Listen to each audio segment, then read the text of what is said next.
A part of what makes America great, if I may use that phrase, is that it allows an immigrant like me to blossom here, just as generations of other immigrants and their children have flourished and contributed in every walk of life, working to keep America great. A pointed message there from Dr. Abraham Verghese, a renowned physician and best-selling author, during the graduation ceremony today at Harvard University. It comes the same day that a federal judge ruled she will continue blocking an attempt by the Trump administration to prevent Harvard from admitting international students.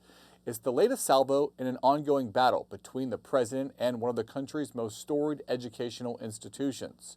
The Hill's courts and legal reporter Zach Schoenfeld joins us to discuss.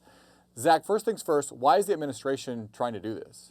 Hey, Drew, we know from court filings that the Trump administration has outlined 3 reasons for why they believe that Harvard University should no longer be able to admit students on the F-1 visa system.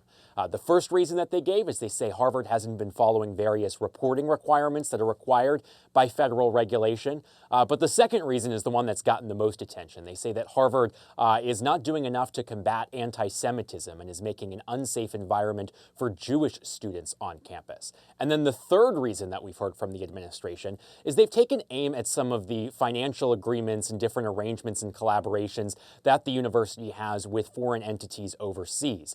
The notice talks about foreign gifts that Harvard has accepted from foreign governments, as well as some of their arrangement with entities overseas. So those are the 3 main reasons that they've been making in court. Okay, so Harvard University takes the Trump administration to court. Judge initially grants a temporary injunction. Now the judge is extending it indefinitely. What's been the argument from Harvard? Harvard argues that all of this is a front, and instead what's really going on here is that they are being retaliated against for their protected speech under the First Amendment. Obviously, even before this battle over international students, the Trump administration has been really fighting with Harvard University on everything from its funding to the tax rate that its endowment has, and all of that, as the Trump administration attempts to make various demands for Harvard to turn over information and to make certain changes within the school. So Harvard has been arguing that this is both retaliation for their protected speech and refusal to abide by those demands. And they say, even putting that aside, that the Trump administration is not following the proper procedures here in the limited circumstances that allows them to revoke these F-1 visa programs. And before the judge actually made her ruling, the Trump administration changed its tactics in its quest to block international students from Harvard. What's the change and what happens now?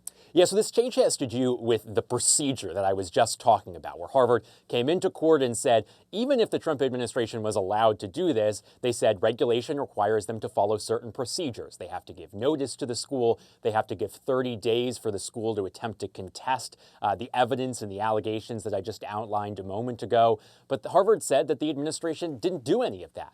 But just before this hearing this morning, there was a new filing that was made with the court in which the Trump administration has begun that process, sending them that formal notice that begins the 30 days clock. So they walked into court saying there is no problem here and that they're now going through that lengthier process, which they believe permits them to revoke these F-1 visa programs once that process is followed through. But we heard from the judge today as saying that that didn't give her enough assurance. She said an order still needs to be here to keep the status quo until that process is finished.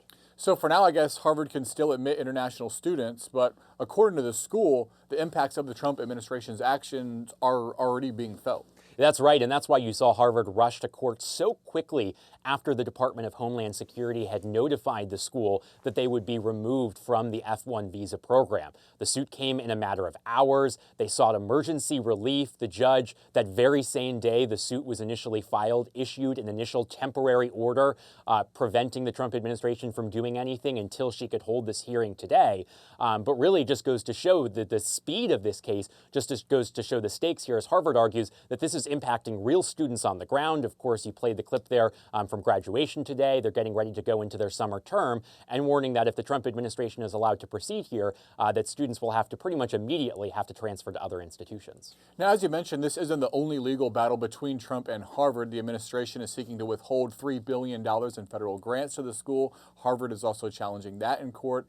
Where do things stand in that case? Yeah, this is a case that's before the same court, the same judge actually, Judge Allison Burroughs, an appointee of former President Obama who serves up in Boston. But that case is moving much more slower. There has been no emergency relief sought in that case as opposed to the international students one here. And that's simply because Harvard hasn't tried to make the case that they need some emergency ruling here in the interim. They say that that one can go a little bit more on the normal slow timeline that we're used to seeing courts follow. So in that case, we have a big hearing that has been scheduled for July, and then at some point after that, the judge is expected to make a ruling in that case. All right, for now it sounds like status quo, but it'll be interesting to see how those cases play out. We'll continue to follow the news from you, Zach Schoenfeld. Thanks so much for your time. Thanks, Drew.